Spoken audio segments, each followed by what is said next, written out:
Come on, आप इससे बढ़िया कर सकते हैं। Good morning everybody. यस। ये छोटा सा लेसन था गुड मॉर्निंग पर। मैं धन्यवाद देता हूँ यीशु को इस जीवन के तोहफे के लिए। मैं जब भी यहाँ आता हूँ मैं इतने सारे जवान लोगों को देख करके रोमांचित हो जाता हूँ, जो कि रास्ते पर है अपने मिशन के। अगर अभी तक आपने फैसला नहीं लिया तो आज आपकी डेडलाइन है दरअसल। और आपको मालूम है कि ये जीवन जीना कितना अद्भुत होता है। मैंने अभी 38वां जन्मदिन मनाया है अपना, जबकि 16 की उम्र में मुझे डॉक्टर ने दिए थे सिर्फ 6 महीने जीने के लिए।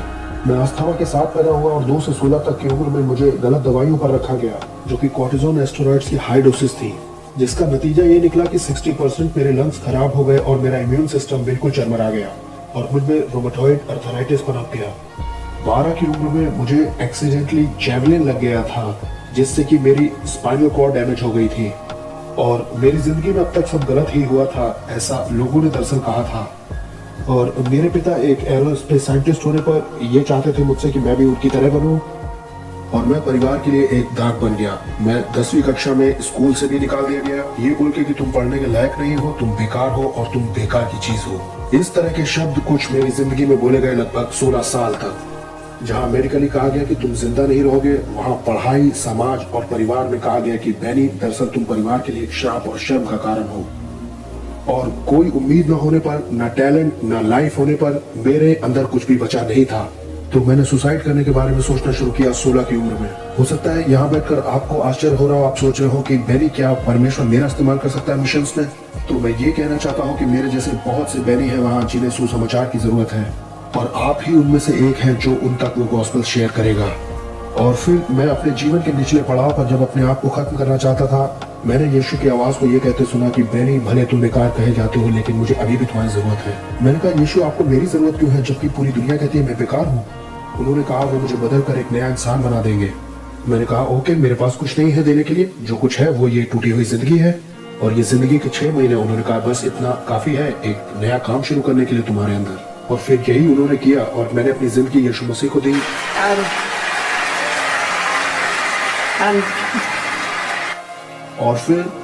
और फिर मैंने उस एक्सपायरी डेट को भी पार कर लिया जो कि डॉक्टर ने मुझे दी थी जिंदगी जीने के लिए, और मैं इसे जी के बहुत रोमांचित हूँ। और 2006 में मैंने यीशु को पूछा कि आपकी मेरी जिंदगी से क्या बुलाहट है। बाइबल कहती है परमेश्वर की गति मनुष्य की गति से तेज है, उसके विचार हमारे विचारों से ऊंचे हैं। और मैं आपको बताता हूँ कि क्रिश्चियन लाइफ एक बहुत ही एक्साइटिंग लाइफ होती है जीने के लिए, और जो जिंदगी मसीह को समर्पित होती है वो बहुत ही एडवेंचरस होती है। मेरी जिंदगी जेम्स बॉन्ड मूवी से भी ज्यादा थी, क्योंकि ये असलियत में है। जेम्स बॉन्ड सिर्फ एक मूवी है, मेरी असलियत में है। और 2002 में $25 पर मंथ वाइवर मिशनरी का होकर के मैंने यीशु को पूछा कि आप मेरी जिंदगी से क्या चाहते हैं, क्योंकि मेरा ड्रीम था कि एक कंट्री में जाऊं।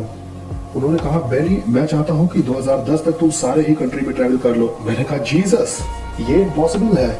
आज तक एक भी ऐसा उदाहरण नहीं है मानव इतिहास में, चाहे वो माइकल जैक्सन हो, चाहे मारिया कैरी हो या जो कोई भी हो, वो सभी कंट्रीज में नहीं गए और मैं कैसे एक टूटा हुआ इंसान होकर इसे पूरा कर पाऊंगा। उन्होंने कहा कि जो तुम्हारे लिए संभव है वो मेरे लिए संभव है।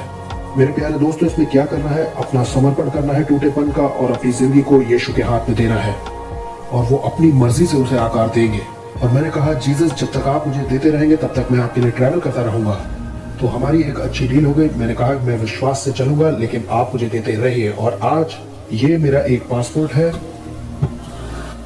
और ये पासपोर्ट मेरा ट्रैवल रिकॉर्ड है सारी कंट्रीज में जाने का। और 22 नवंबर 2010 में मैं अपने आखिरी देश में पहुंचा, पाकिस्तान में, और मैंने 6 वर्ल्ड रिकॉर्ड्स तोड़ दिए, जिसमें से एक ये था कि मैं दुनिया का सबसे पहला वो व्यक्ति था जिसने सबसे कम समय में दुनिया के सब देशों में भ्रमण किया था। 245 देश, जिसमें एंटार्क्टिका भी शामिल था, 6 साल 6 महीने और 22 दिन में।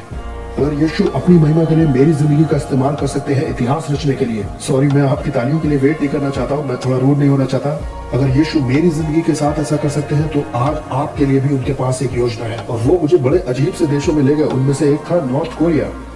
पिछले साल मैं नॉर्थ कोरिया में बुलाया गया वहां परफॉर्म करने के लिए किम उल सुंग उनके फाउंडर के 100वें जन्मदिन पर। पूरी दुनिया से 834 परफॉर्मर्स चुने गए थे और मैं इकलौता एक भारतीय था जो कि अपनी कंट्री से चुना गया था। ये एक अच्छा मौका था बजाने का, लेकिन उससे बढ़ करके गॉस्पेल शेयर करने का एक बढ़िया मौका था। हाँ, अगर आप गॉस्पेल शेयर करते हैं तो ये जानने के लिए आपको नबी होने की जरूरत नहीं कि आप मारे जा सकते हैं। लेकिन मैं परमेश्वर के वचन से समझ चुका हूँ कि अगर कोई अपना प्राण बचाना चाहेगा तो वो उसे खो देगा, लेकिन अगर कोई सुसमाचार के लिए अपनी जान देगा तो उसे पा लेगा। तो मैंने अपने पेरेंट्स को फोन किया, कि एक बड़ी संभावना है कि मैं नॉर्थ कोरिया में मार डाला जाऊं। तो अगर आप मुझे 17 अप्रैल तक नहीं सुनते हैं तो आपसी सहमति से ये समझ लीजिएगा कि या तो मैं पकड़ लिया गया हूँ या मार दिया गया हूँ और मैं आपको स्वर्ग में मिलूंगा, क्योंकि मेरे लिए जीना मसीह और मरना नफा था। तो मैं नॉर्थ कोरिया गया बहुत उत्साहित होकर के जीने या मरने के लिए, मसीह के लिए। और 2 जासूस मेरे पीछे लगे रहे हर एक दिन के लिए, मुझे कहना चाहिए हर एक मिनट के लिए। अगर 2 ईश्वर रहित जासूस हर समय आपके पीछे लगे रहे तो आप क्या करेंगे? आप सुसमाचार बांटेंगे, क्योंकि वो हर समय आपके साथ हैं। वो आपको छोड़ते नहीं है। वो आपको भूल सकते हैं लेकिन आपको छोड़ते कभी नहीं है। आप क्योंकि वो हमेशा ही आपके साथ लगे हुए हैं, तो कितना बढ़िया मौका है यीशु के बारे में बात करने के लिए। वैसे आपको यीशु के बारे में बात करने के लिए नॉर्थ कोरिया जाने की जरूरत नहीं। यीशु आपके दिल में भी एक देश को डालेंगे, आप बस आज्ञाकारी होकर के हाँ कहिए उन्हें। तो मैं भी दिक्कत में आ गया, श्योर। और अगले दिन मेरी इंटरप्रेटर ने जाकर के ऑफिशियल से कहा कि बेनी तो ये कर रहा है, क्योंकि मैं उसका इस्तेमाल कर रहा था मेरी गवाही को ट्रांसलेट करने के लिए उन जासूसों के लिए। मैं बड़ी समस्या में था, श्योर मैं मर जाऊंगा, लेकिन सही दृष्टिकोण ये था कि क्या ही बड़ा मौका है ऑफिशियल्स के सामने खड़े होने का। और मैंने अपनी गवाही बताई, ये जानते हुए कि मैं मारा जा सकता हूँ। लेकिन अधिकारी ने मुझसे सवाल पूछा कि कैसे तुम इतना श्योर हो कि तुमने 16 में यीशु ही की आवाज सुनी थी? ये तुम्हारी खुद की कल्पना भी हो सकती है। मैंने कहा सर, मेरी खुद की कल्पनाओं ने तो मुझे खुद को मारने के लिए कहा था। वो आवाज तो यीशु ही की थी जिसने मुझे जीवन दिया और बहुतायत का जीवन दिया, और उसने भी मेरी गवाही सुनी। मेरे दोस्तों, मैं आपको बताना चाहता हूँ कि हिम्मत रखिए, यहाँ तक कि मौत के उस मुकाम तक भी यीशु के प्रेम को बांटने के लिए। कभी भी मत डरिए, क्योंकि यीशु इंचार्ज है आपकी जिंदगी का।